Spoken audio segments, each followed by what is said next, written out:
Hello, can you hear us on our friends from Louisville?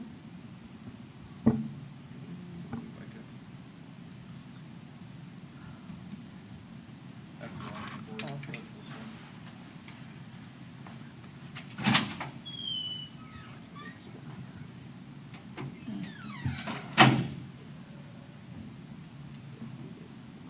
No, it shouldn't. I don't know that that will matter.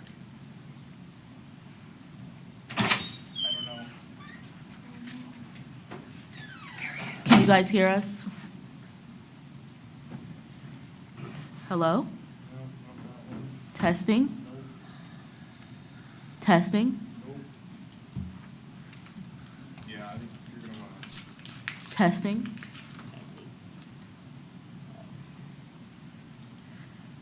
Well, remember that's, pull this.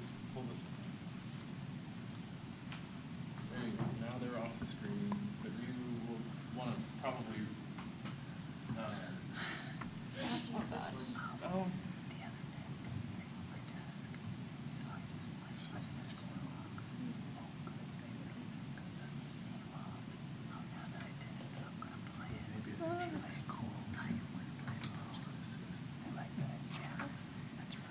I don't want to yell at them. You know what? That is not me now. That's BZA. That's the meeting we couldn't find. Oh, yeah, that's not That's the meeting we couldn't find. I had to do the minutes like from all my notes. Want me to leave the meeting? yeah, you're gonna wanna probably reschedule it then.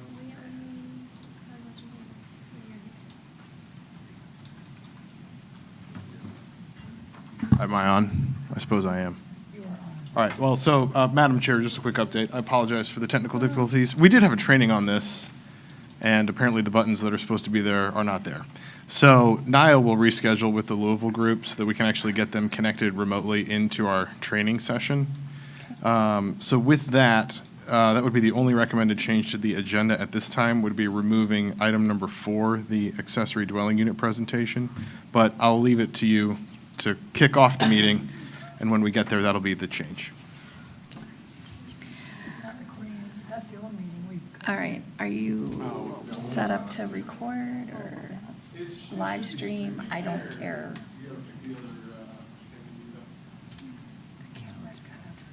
Which one, input 5? Oh, wow. Nope, Okay. you want this one? Didn't know Good that. view of the ceiling. Yeah, really? Like, where did that come?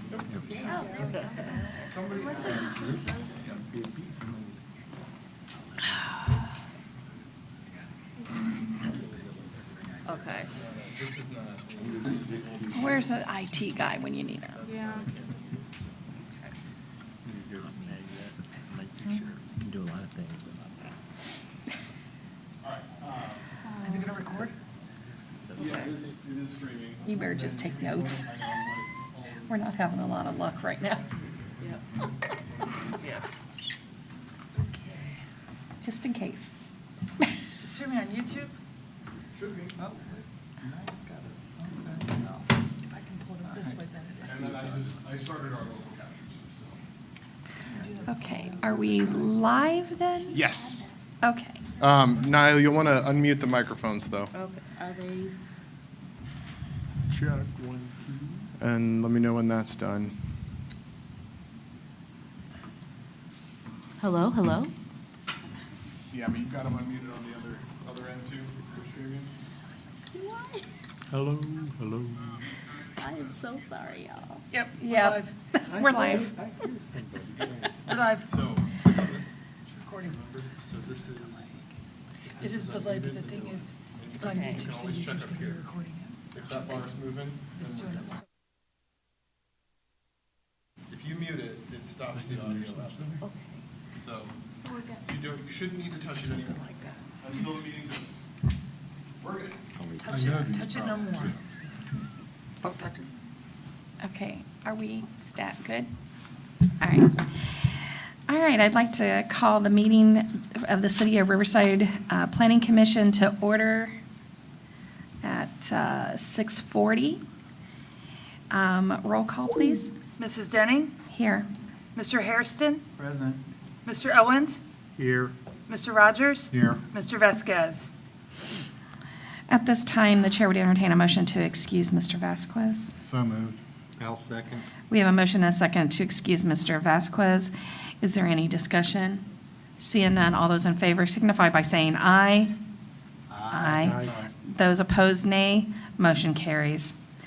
Okay, we're going to move on to approval of agenda, and it's been brought to our attention that number 4, accessory dwelling unit presentation, needs to be postponed. Do we know if that will be next month? I don't know. Okay. We're going to work with them. So with the approval of the agenda, we would need to include a postponement of the accessory dwelling unit presentation until staff can reschedule. That's fine. All right. So at this time, is there a motion? I'll make a motion to approve the agenda with the change of removing number 4, postponing until we get the approval from the staff. I second that motion. We have a motion to approve the agenda with postponing accessory dwelling unit presentation until staff can reschedule that. Is there any discussion? Seeing none, all in favor signify by saying aye. Aye. Those opposed, nay. Motion carries. And I'm so sorry. Oh, no, I did that right. Okay, minutes. We are asking for approval of the June 17th, 2024 meeting minutes. If there's no additions or deletions, I move to approve the minutes of June 17th, 2024. I'll second. We have a motion and a second to approve the meeting minutes of June 27th, 2024. Is there any further discussion? Seeing none, all those in favor signify by saying aye. Aye. Those opposed, nay. Motion carries. All right. We're going to move into our public hearing.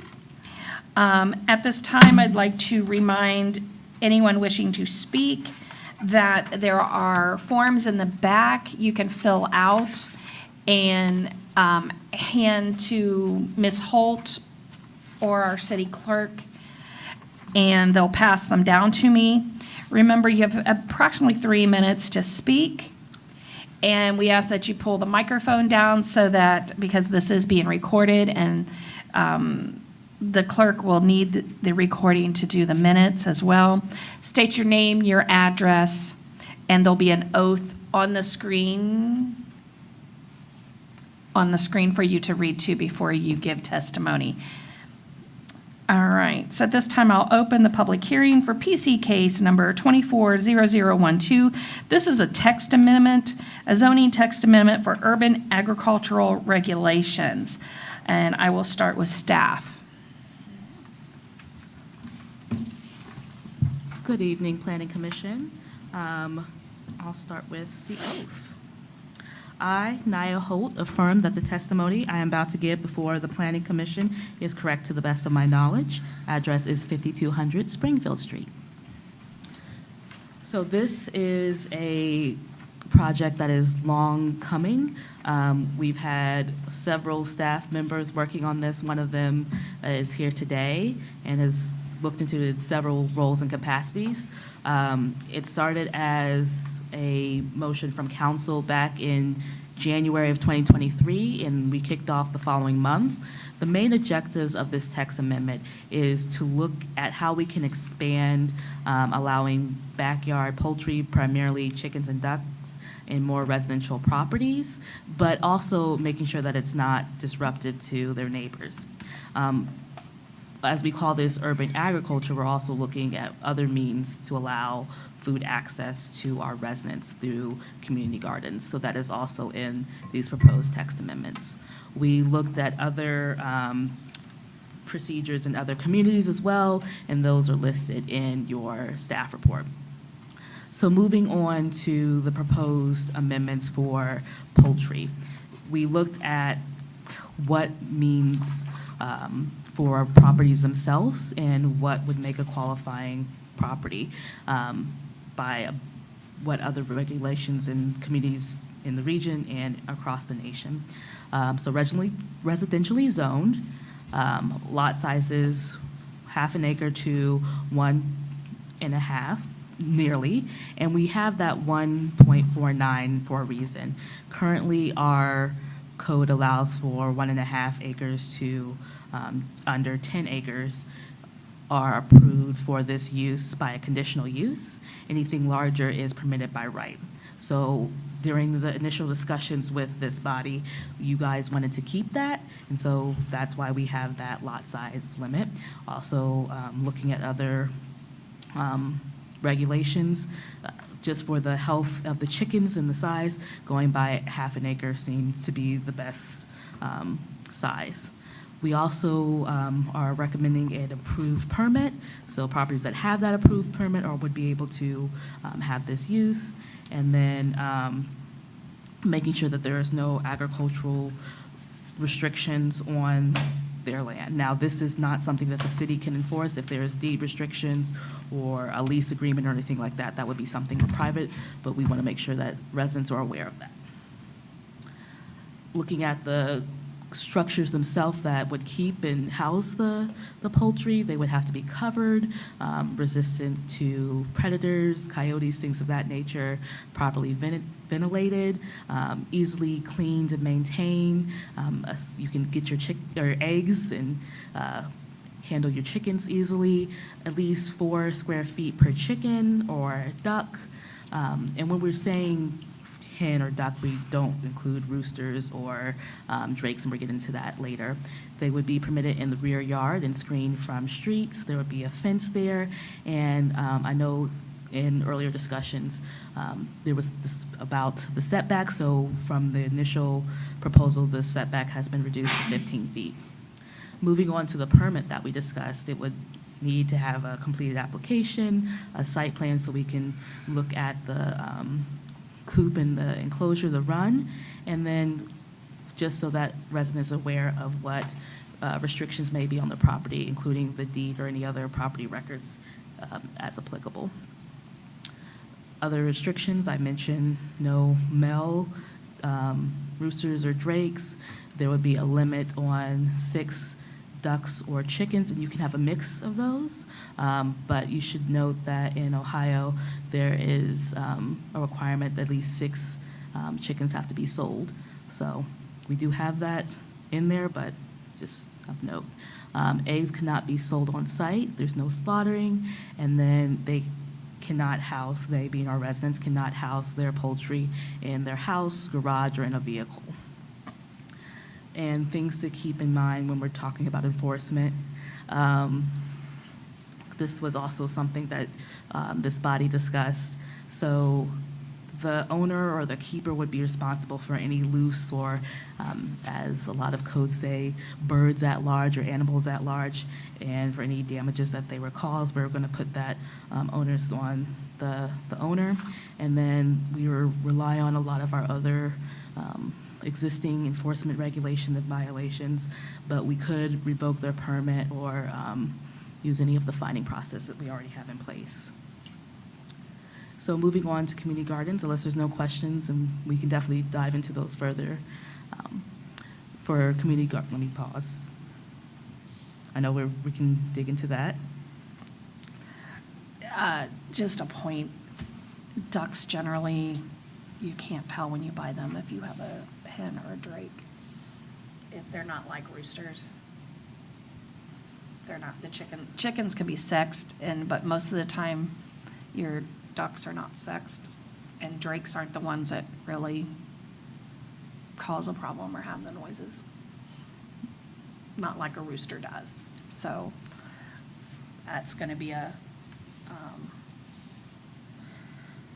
people aren't going to have control necessarily over that unless they're getting a full-grown duck, and that's kind of defeats the purpose of 4-H when they have to raise them. But drakes, until generally speaking, the easiest way is when they get their little curly tail feather. And they're a little drake. And that's not until they're grown. So in this area, they just don't sex ducks. And that's something that this body can also discuss if we want to keep ducks as part of that code, or we just want to strictly focus on chickens. Community gardens, a minimum of 2 continuous acres, again, approved permit, making sure that the soil is suitable for the garden, and if not, using raised beds and making sure that water is able to be brought to the site, or that there is water available. When we're moving on to the permitting process, having a soil test, we're looking at a site plan. We want security lighting, making sure nobody's carrots or cabbage is being stolen. When I had a community garden near my old house, that was something that people complained about. Controlling dust, odor, and other nuisance conditions, making sure that any compost piles are set back and screened away from neighbors, and then sign restrictions like we would have with any other use, and no animals on this particular. We're just focusing on produce for community gardens, and then on-site sales are permitted during restricted hours.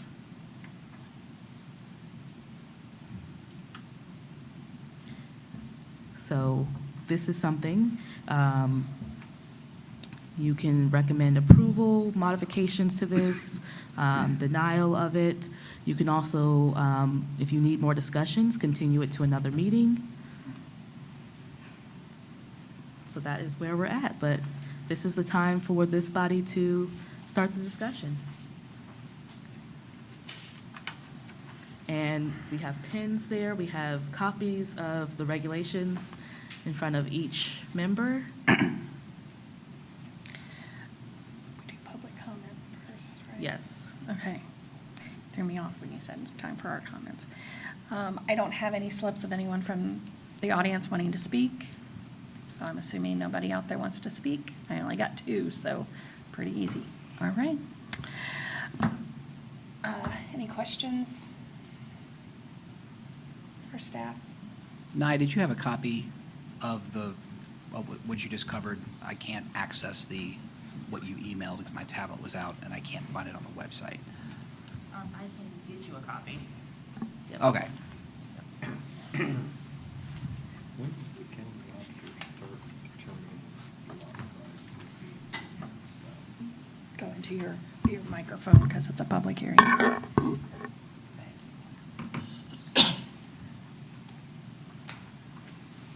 ahead, David. Do we know how to determine if your lot is the half-acre size? Is it posted on our property taxes somewhere, or? Yeah, we would use records from Montgomery County Auditor. For the most part, I'm okay with this being in order to get it to council and as they requested, except that I don't think we're serving our residents who've been asking for this with the half acre, because the areas that are asking for it is the areas off of Valley Street, Byesville area, Bayside area,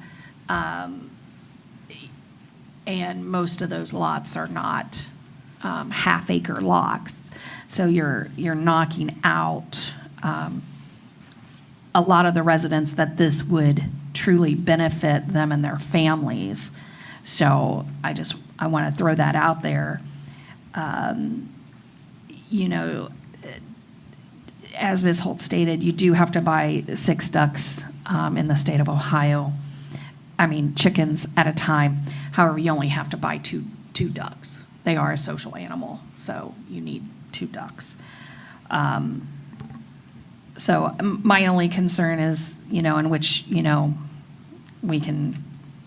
this body can change it, the council can change it, anybody can change it before it gets a final vote and final public hearing. But I just want to go on the record of the families that I feel and that I've talked with over the last 2 years, a year and a half, 2 years, especially fielding questions on some of the public community sites.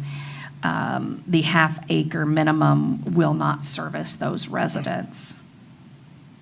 So, most of the properties along Bayside are in the plats with poultry restrictions, so it wouldn't benefit them anyway. But Avondale and Blytheville. Yeah. Which are the two biggest areas. Those, Avondale and the Valley Platte area are the two biggest areas, especially communication on the Valley Street area is a huge area, those residents wanting this opportunity to be able to do this. One of my major points of opposition to this proposed change is the fact that there are poultry restrictions in a number of neighborhoods, and so it results in the uneven application of this change to, some people in the city could benefit from it, but others could not because of existing plat restrictions or other deed restrictions. So, it's not going to be uniformly applied. So that's a concern I have as well. And I see your point, Commissioner. I would just say that is when you move into an area that has an HOA or a deed restriction in that, you're choosing that area too. So you've made the choice to accept those restrictions. And I think it could go both ways in saying that it's not fair to restrict those who have areas that could allow it just because others have chosen to live in areas that do have tighter restrictions on their deeds or HOAs. Just No, devil's I advocate. I understand what you're saying. Not that we often do this, but no. devil's advocate there. We usually agree on most things. Right. But I want to also ask, why were the community garden regulations lumped in with the agricultural chickens and poultry? And could they be separated as separate items? Well, from what I recall, a lot of this was talking about food access. In this section of code, which isn't here, there's beehives. So all of this made sense of talking about access to food. So if we have a section of code that has hives, honey, access to, growing or getting access to your own eggs, people who aren't able to have chickens, well, maybe they can work with their neighbors to have a community garden somewhere. I guess my question is more procedural, like could we consider separating those two out as separate recommendations if we didn't want to link them together? I mean, you could, that is, yeah.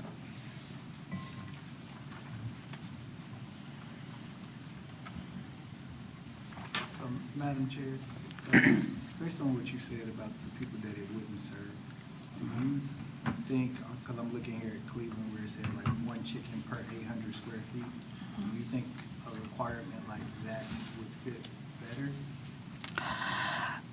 Well, I'm just I curious, don't, because know. I'm not good at like the 800 square feet and what that looks like. Uh-huh. I'll be real honest with you. So I don't know would be my answer. I'm not sure. I'm just not sure. I think it's saying here under Riverside that a half acre would be approximately 25,000. 25,000 square feet. With the 800 square feet, to meet the minimums in Ohio for chickens of 6, you'd have to have at least like 0.12 acres, if that was what you wanted to go off of. But you don't have to have 6 chickens, do you? You just got to buy them. You have to buy, Buy. so, yeah, so in theory, if one person goes in and buys 6, and this family wants 3, and this family wants 3, they could split them. It's not the way I think Ohio's law is designed to be, but you could. Yes, in theory. Can I ask Naya a quick question? Yes. Naya, our current code in 1707.05, we talk about some of the things that Jonathan just mentioned. One of the subsections says that all applicable federal, state, and industry regulations governing the functions and activities of agricultural uses shall be valid and enforceable under the provisions of this UDO.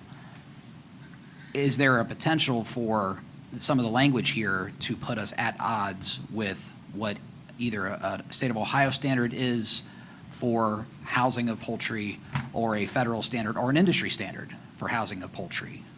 So- As Taryn was just mentioning, some of the square footage might apply per animal, are we setting ourselves up for a situation where we give the folks in our community an expectation, and then because of lot size, it just can't work, and it's not because the city doesn't want to do it, it's because industry standards or best practices at a federal or state level tell us that this is how much room you need for poultry?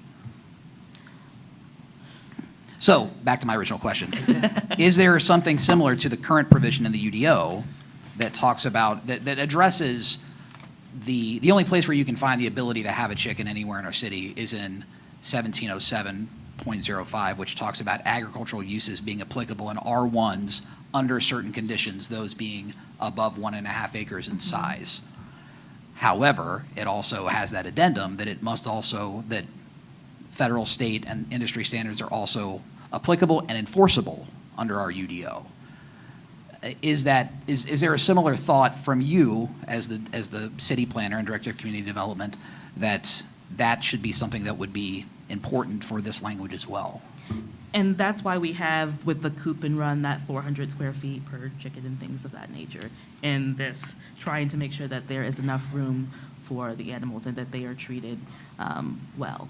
Would you think that a statement such as these standards also apply, should that be included, or do you think you've covered it all? We tried our best to be as comprehensive in our review. That's why there's several pages. Oh, certainly, this is yes. very copious and voluminous. Yes, and looking at best practices so that they are included in this code. So this is basically the amounts of land that you guys came up with, this is a reflection of that research. You didn't just say, That's correct. 0.5 acres, sounds good to me. Yes, because that was asked of us during the discussion. Certainly. I just want to make sure that we all understand that it wasn't a number you guys arrived at randomly, that it was a result of the research. That's correct. All right, thank you. So back to Mr. Hairston's question, with the information that Ms. Taryn just gave us, I would say that probably comes close, that the Cleveland matrix probably comes closer to maybe satisfying more residents in the areas that probably have been asking the most for this. Thank you, Ms. Taryn. Quick math.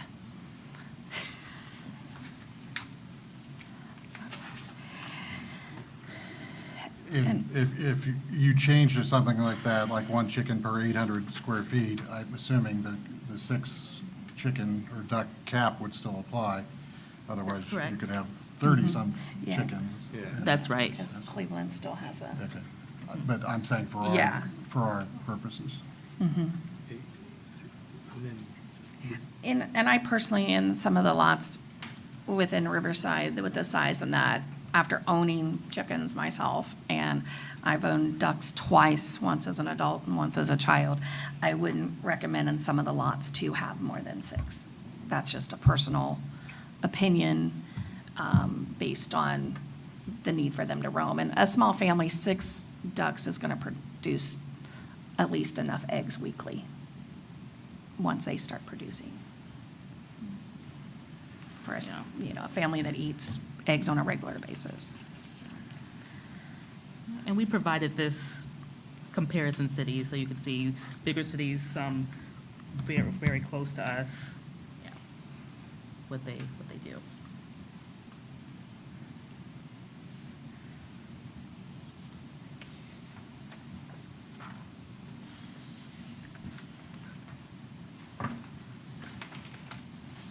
What are the smallest lot sizes we have in Riverside? And if you went to the one chicken per 800 square feet, does that also allow for the 15-foot setback? Well, that's hard to say because we have properties that are made up of like multiple lots. So we would have to go back and look at those properties, so they have like a lot that could be 0.3 or something, but then they've got 2 of them, and the house is straddling both those lots. And that occurs more often than you think in our community. When we say 0.3, you mean 0.3 acres? Or 0.3 or 0.003 or something Yeah, like that. I would say, many of the acre, I would say many, just to give an example, I think a Bayside property, I always think of like the Bayside plat, well laid out, well platted. that's, I think they're 2/10 of an acre, most of those lots, uniformly for the most part. The challenge in Avondale and Byesville is that the parcels were not laid out all at once. They weren't laid out in a single subdivision plan, where we have that advantage in many of our other neighborhoods that were built after World War II. And it puts us in positions like this where we're trying to come up with a solution and then fit everything into it, which is not easy to do. Which is why we have zoning. Taryn, what did you say that for the 6 chickens at the 800 square feet, what was the .1? 0.12.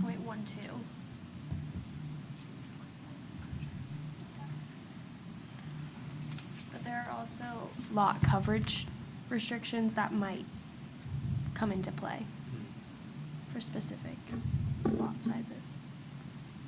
Well, at that point, it would basically be a case-by-case basis when they apply with their permit, Yeah. to make sure they can meet the requirements. Yeah, they have a lot of other structures, and that all goes That's to right. play. So, Mhm.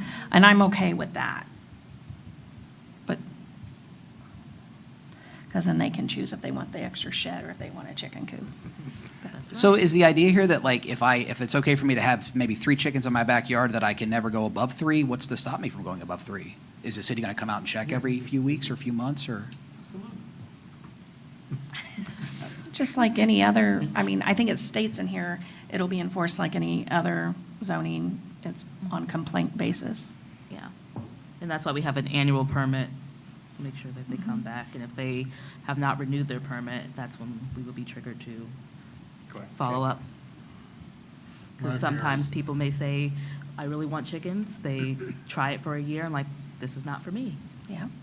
Or they fail to renew, and that's when we can follow up as Well, I think it would be important to think of, while there may be folks who want chickens there, I think that there's a lot of folks who maybe aren't as warm to the idea. And if someone says, I'll have 3 chickens in my 2/10 of an acre lot that maybe has 1/10 of an acre as backyard, maybe, and they say they'll have 3, and then the next time we check a year later, they've had 15 or 16 for a whole year, what does that do to the property values surrounding it? What does that do to the neighbors? Unless the city's, again, are we going to hire another code enforcement officer just for this?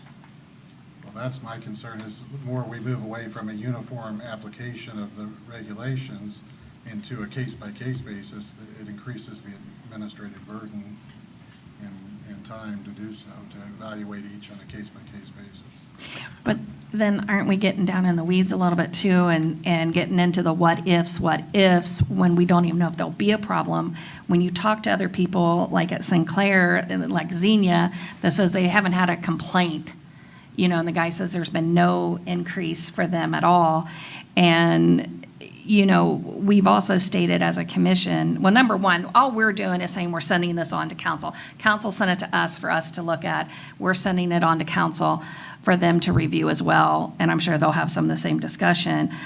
But, right now, we don't enforce our zoning code normally except by complaints We're driving by. or just happen to be driving by. So, unless there's those properties that are consistently an issue. So why would we think this would be any different? If I can weigh in on that real briefly, I think the spirit of this would be, at the end of the day, it would be enforced the same way we get other complaint-driven situations to look into. I think where that becomes problematic is that it's sort of the question, we can dive into a lot of hypotheticals tonight about how much workload that represents. I think that remains to be seen. But at the end of the day, it would be one of those things that if we got a complaint and somebody said, hey, my neighbor's got 18 chickens in my backyard, then the first step would be somebody would have to go out and verify that from staff, and, we'd ask probably for permission to go onto that complainant's property to take a picture, or to otherwise document what was going on. If there were a violation, then the next step is to check and see, well, do they have a permit? If they don't have a permit, then we proceed to the next step of enforcement. If they do have a permit and they have too many chickens, then we proceed to the next step.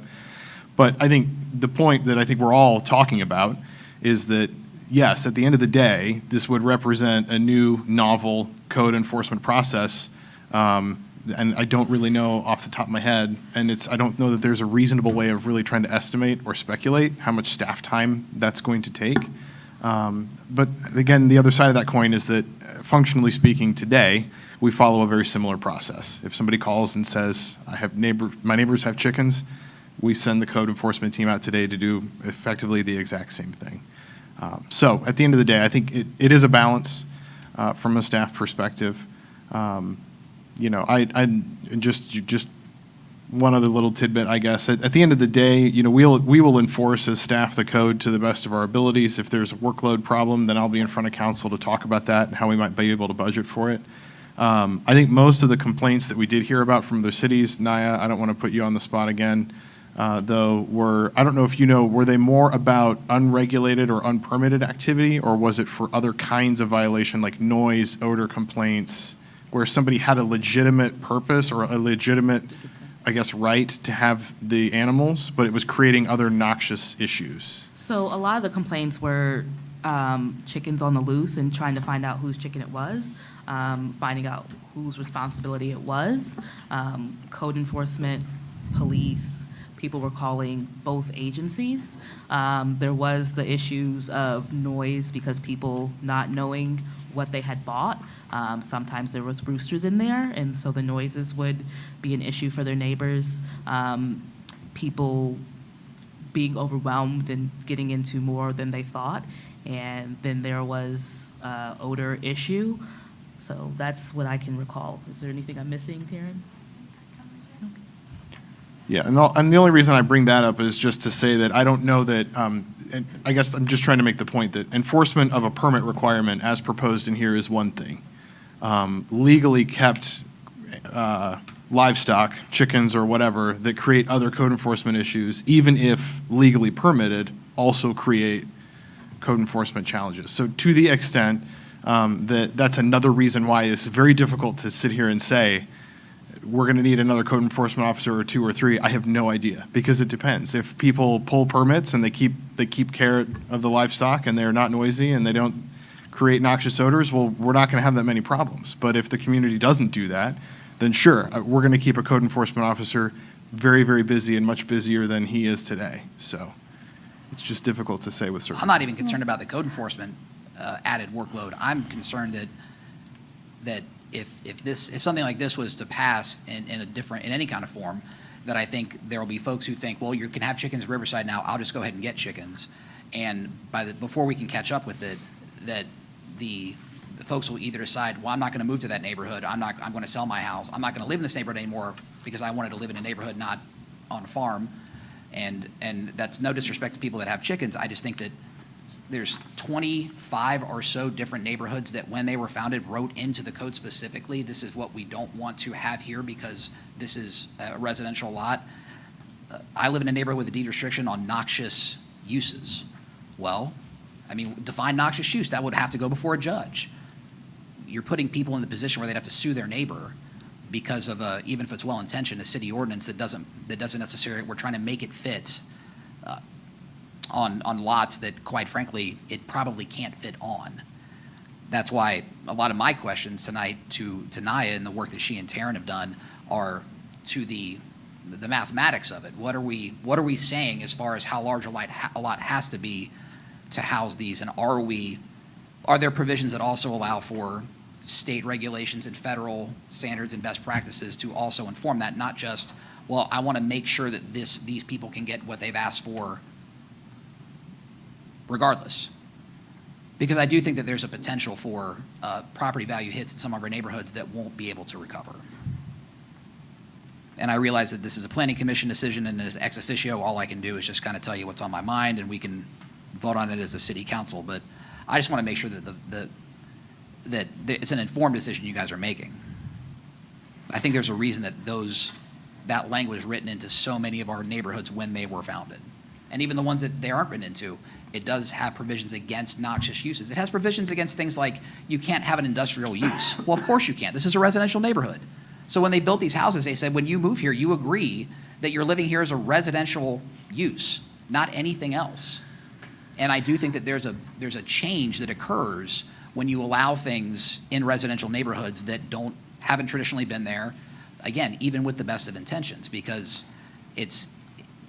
I don't know that we can manage it, and I don't know that we would be able to get a good handle on it before it does some real damage. I think too, that when these neighborhoods were put together that have these restrictions in that, there wasn't as big of a focus across the country about raising your own food and food awareness and food being accessible to people. And, I think that the times have changed a lot. I'm not saying that we can do anything about those deed restrictions, HOAs, or anything like that. That's up to those people who moved into those areas. But for the areas that don't have those restrictions, we are seeing a change across the country of people wanting to know where their food is coming from. They want to raise their own food, and a big portion of that, you have a community here that has a lot of food restrictions as far as the ability to have food in that. And I can tell you that, this community is very good at neighbors helping neighbors, and eggs are an excellent source of protein for kids. And if a family can get some extra eggs and, for free from a neighbor once in a while, and that's extra protein for that child, yes, I'm going to fight for that, because my focus has always been the children in this community and feeding them. And we have a lot of families that go hungry every night. And that's the reason I love to see the community garden piece of this.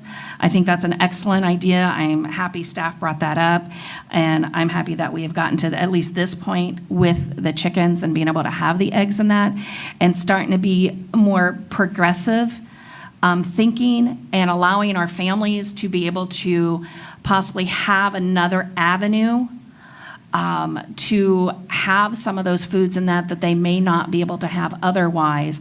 And together as a community, they can do that. So thank you to the staff for doing that.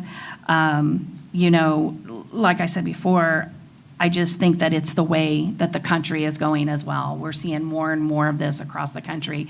So instead of being, the last ones on the bandwagon, I know I've had military families move in that they've lived in another part of the country that this is very customary, and they want to know, well, can I have my chickens here? And it's no, not unless you have an acre and a half or more of land, and and those are very few and far between in this community.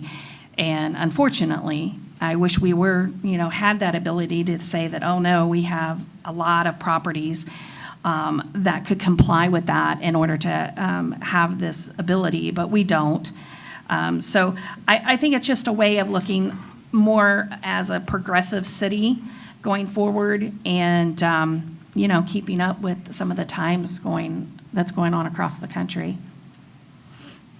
We're going to make the argument that, the people who have the plat restrictions moved in knowing that those restrictions existed.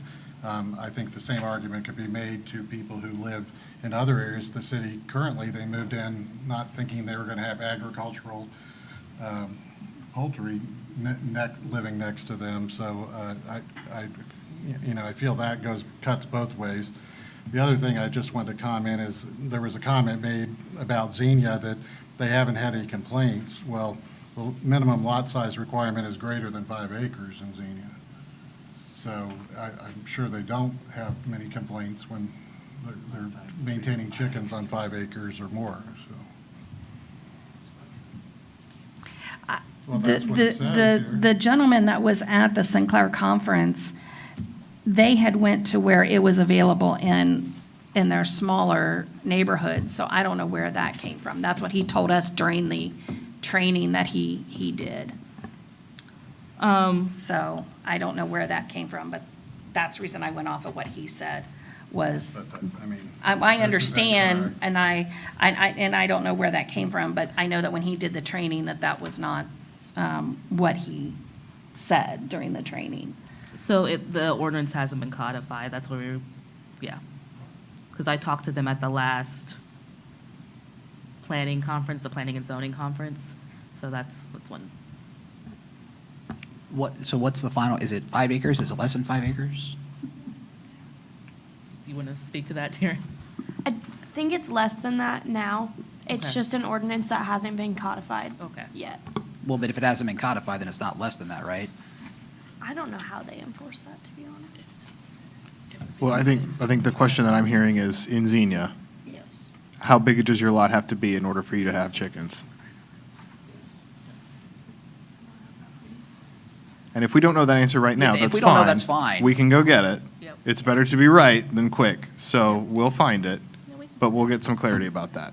'Cause this is what I was able to find that is available publicly. And I only raised the issue because Yeah. it was used as an example Yeah. of, they had no complaints related to And chickens. per my conversation with their planner. Yeah, but in the context So. of 5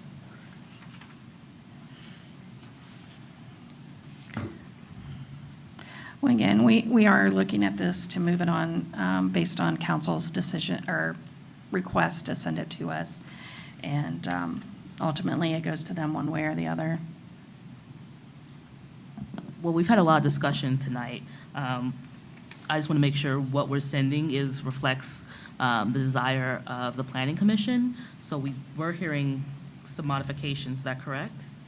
I'll just speak for myself. I think one of the things that we should look into or modify is the lot size requirement. It's a mic. Oh, Pull your mic down. Lot size requirement to the, something near the 1 chicken per 800 square feet. I think that would be a fair modification. And maybe even make some notations in regards to enforcement of that.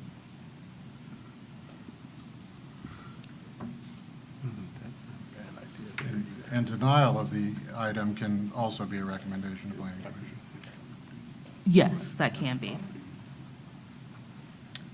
So, Mr. Hairston, just to make sure, when you're speaking of enforcement, so right now, under enforcement, we have the denial or suspension, or we can revoke the permit. There's also a fine for that starts at $250 initial fine, if we're still talking about chickens and ducks. Is there anything else outside of enforcement that you want us to modify, add? I would just say something that's in regards to if they exceed the 1 chicken per 800 square feet. So I'm assuming that if we say something similar to, or 1 chicken per 800 square feet, like you said, if you have other things on the land, that's going to change that. So somebody would have to look at it, I'm assuming, to say you're approved for 2 chickens on your lot was available. So they would have to have 6 at minimum per state code. Okay. So. Wait, so Naya, can you, I just got confused. Yeah, but yeah. I'm- can you clarify that? Because I had thought, based on how the conversation was going, that So we in could. Ohio, chickens are sold, you have to buy them. I six, understand, yeah. I understand the Yeah. sales. I Yes. understand sales. And that's why So we you're- have our code at 6. The city of, was it Troy? A city had to change their code recently because they did not meet that requirement, and their residents were, it was Troy? But that's regarding sales, correct? Well, that was buying them when they would go to like Rural King or something. Right, but So- again, what I'm driving at is, we can leave the code intact, or at least not try to change the state code. So when you buy the chickens, you still have to buy 6. Mm-hmm. Yes. But we are not running afoul of state code. What I heard Mr. Hairston suggest Yes. is, we could change this so that Mhm. instead of saying 6 per half acre, we Yes. could say 1 per every 800 square Correct. feet. And that's kosher, Up to 6. permissible, With a maximum of 6. 6, Maximum of yes. six. with a maximum of 6. Thank you. Yes. Okay. And that's a change we've already made note of. Okay, so then but I guess I'll look at the law director, Mr. Miller. If that's a recommended change to the draft text that we have before the planning commission, should we ask the planning commission to vote or make a motion to that? As far as are we recommending text to the city council? Should they move forward this evening, or are we just recommending moving forward with an ordinance of some kind? Thank you. I think we're recommending, the planning commission is recommending text. Okay. Whether that be an amendment or under the code, they can recommend a brand-new ordinance. This, to me, is a text amendment to an existing ordinance. So the staff's proposal that's before the commission right now. Right. May be approved with modifications, as we're hearing. It may be approved as is.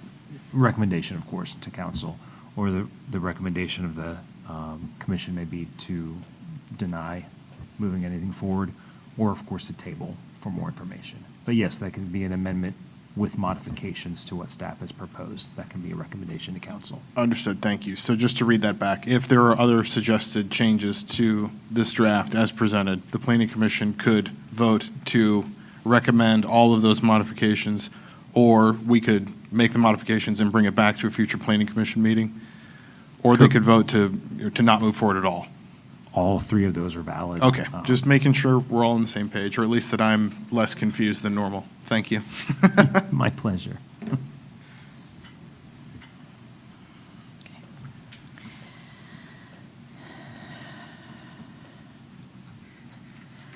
I think I agree with Mr. Hairston. I'd like to see something similar to the Toledo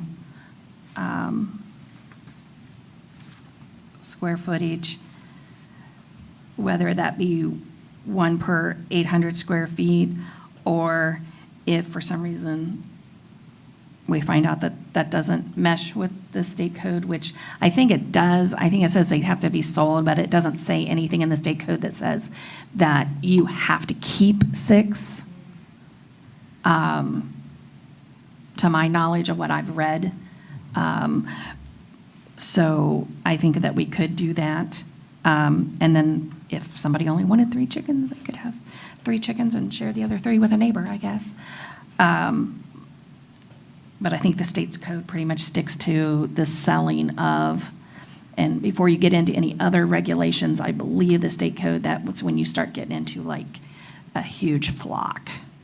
Because then there's a lot more, because then it's assuming you're selling and all of that. So then that's totally different than where we're at.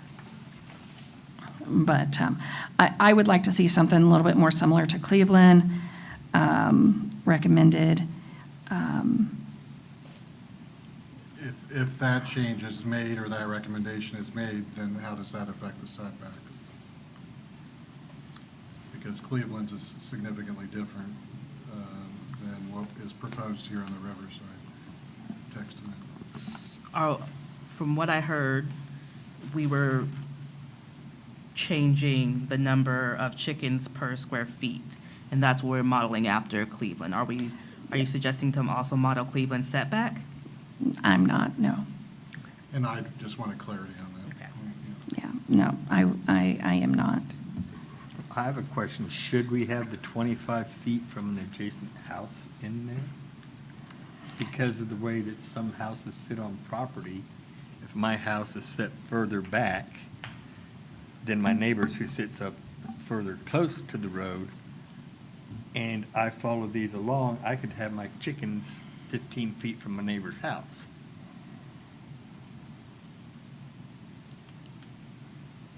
You would, because they'd be 15 feet from the property line. Right. And if their house is 15 feet, they're within 30 feet.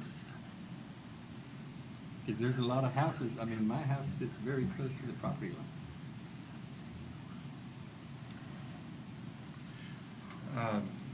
So should we have 25 feet from a house or a dwelling?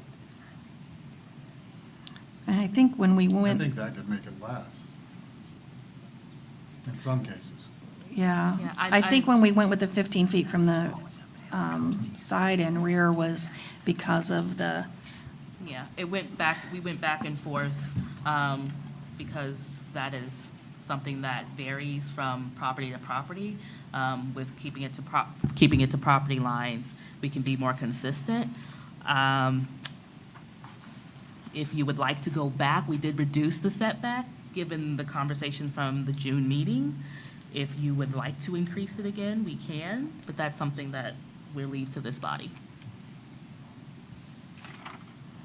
well, But and you will I, also note that there is a provision in the code that lets that setback be waived, reduced, if there is written consent from the property owner, and then it has to be revisited if that property is sold. you say that again? So the setback is 15 feet now. If you choose to increase it, and make that recommendation to council, your prerogative. But the code now, as proposed, has a provision that says that setback can be modified, reduced with written consent of the property owner that is affected, but that should the property be sold, then that has to be revisited.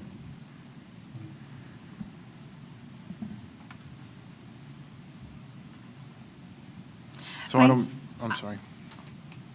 No, go ahead. Just to clarify that, if I can, Naya? Yes. What that would mean is, let's say I want chickens, and I want them closer to the fence. I can go get a letter from my neighbor that says that's okay, and Yeah. my application can proceed. But once my neighbor moves, I got to go get another letter from my neighbor. Correct.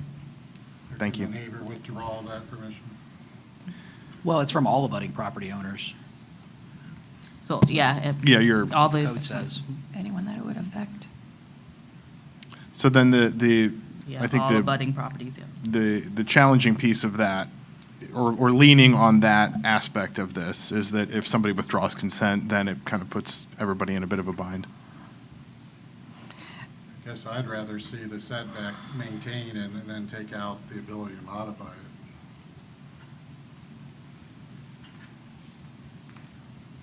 I'm okay with that.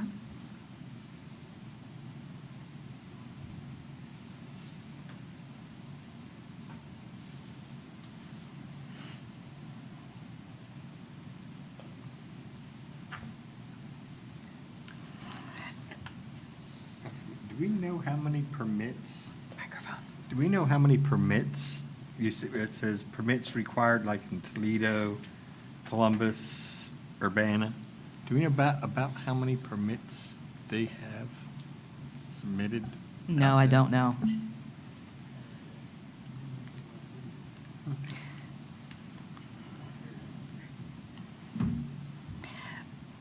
And, remember, as a commission, we did ask staff that once something like this or any kind of zoning change or anything is implemented, if it's implemented, we have asked for like a review from staff and a year or 2-year mark, depending on how it's moved forward, to review from their standpoint as well as a city standpoint on, the enforcement, how has this affected our city, and things like that, so that if we need to make modifications, we can do so as well.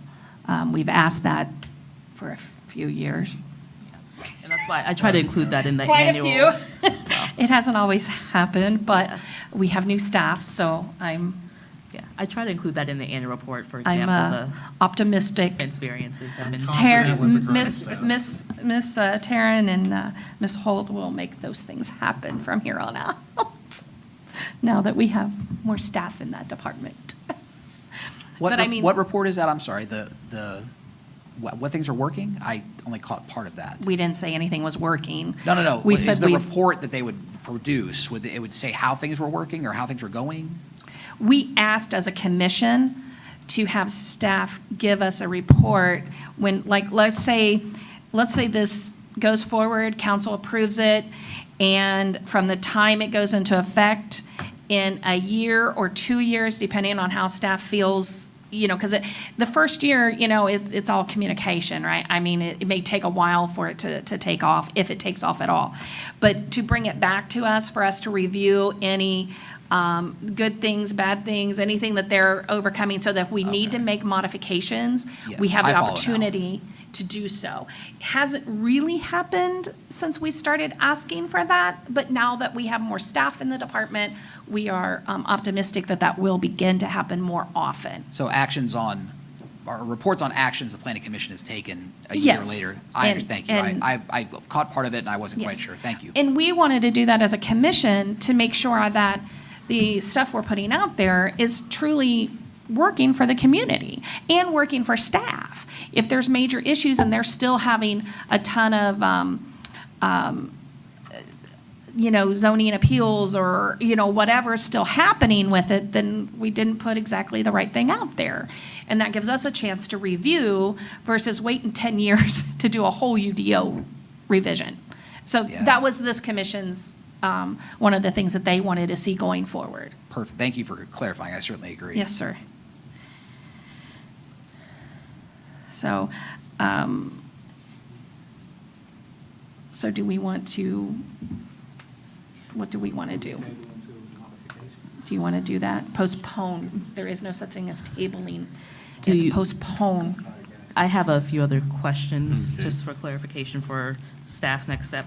Do we want to keep the ducks included? Not to draw this out.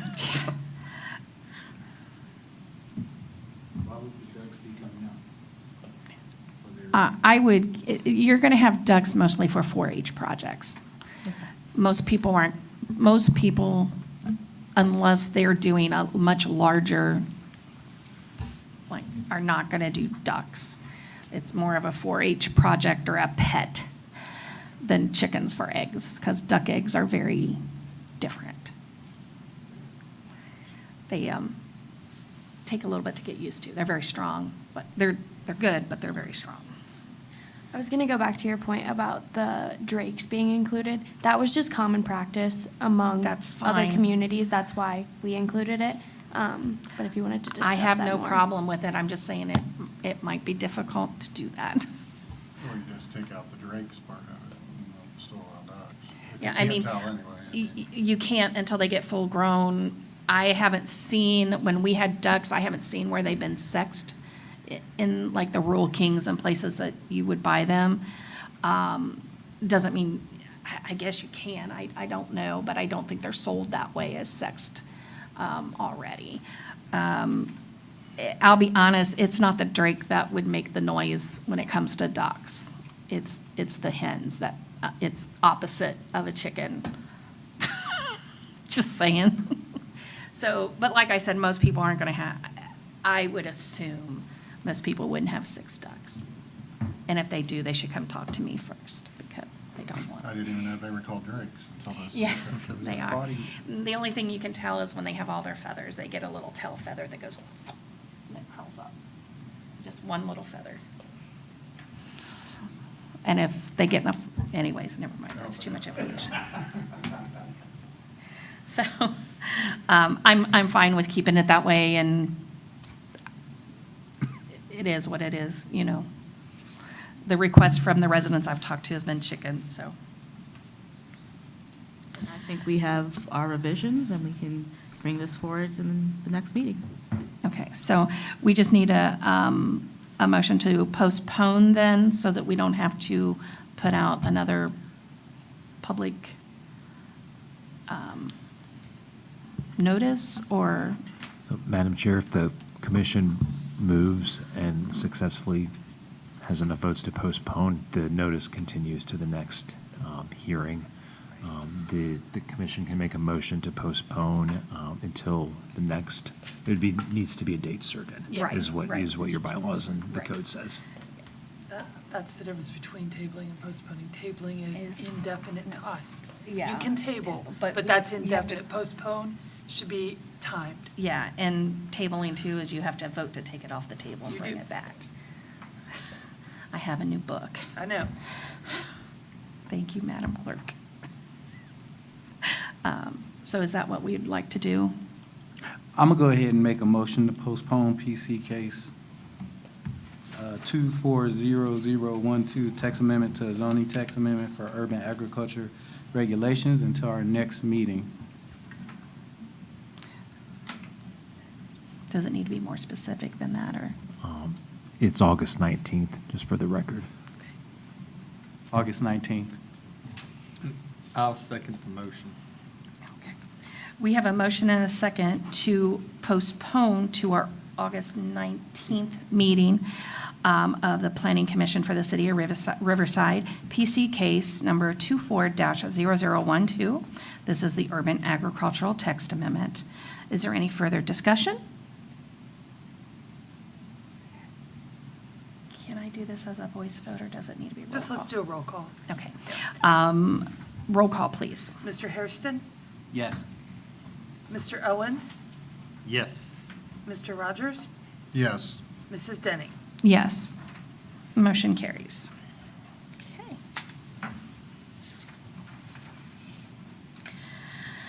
Okay, moving on to staff discussion topics. Ms. Holt? I have 2 items. The first one is about the joint retreat. We were having a little bit of trouble with the poll and trying to narrow down a time. It just didn't seem like it was working for most people in BZA and Planning Commission. So we're going to push it back a little bit and just settle on a date. So September 14th is when we're going to hold that retreat. And I'll be sending out more information on that to come. And there will be plenty of food. Yes, And refreshments Yes. available throughout the day, so yes. no worries there. So plan for an all-day event. It's going to be good. Get cozy with your peers Cozy. on the BZA. Starting at what time? 9. Okay. I'm sorry? All right. Ms. Smith? Oh, there was one more thing. I'm so Oh, sorry. I'm sorry. I'm so sorry. The other thing is recently the BZA voted to move their meeting to 6 p.m. I didn't know if this Planning Commission was interested in doing that as well. I was concerned about your work schedule. So just wanted to bring that to you all. Can we just pull so you have a good idea, Jonathan? Does that how would that work? I'm fine with the time right now. Okay, David? I'm good with it where it is right now. I could go either way. I'm okay with moving it up early, too. Okay. I'm good either way, but I have a feeling Harold is more of a 6:30. So keep it at 6:30 for now? I think All right. that helps our commissioners more. And then, I know I said 2, but one more. The Plant Edison training ends on August 2nd, so that window is closing. If you're still having trouble, let myself or Taryn know. That is the last thing. I know, I keep forgetting. Ms. Smith, anything? Okay. Microphones? Microphones. It's a public meeting, no sidebars. I do not have anything. Okay. All right. Mayor? Just thank you, guys, for the meeting, the discussion. Thank you, staff, for the very well-put-together report. And I appreciate that we can have very lively discussions, but also be very respectful. And I'm very appreciative of the involvement that all these volunteers, the Planning Commission themselves, have in our community. So I am very, very thankful for you guys and thankful for our staff. Thank you, Madam Chair. City Manager? Just to echo those comments. I know not everything we talk about is cut and dry. A lot of times, people have very firm opinions about things, but that's the spirit of what we're here to do today, is to work through, and that's what a work session topic like this is about. And I thought you all did an admirable job of kind of working through step by step each one of these things, and we're making progress. So I just appreciate the tone of the conversation, and again, a big thank you to Naya and Taryn for all their work as well. Mr. Miller? Oh, thank you, Madam Chair. I want to echo Ms. Holt's endorsement of the upcoming retreat that we're planning. We really started to get into the nuts and bolts even today.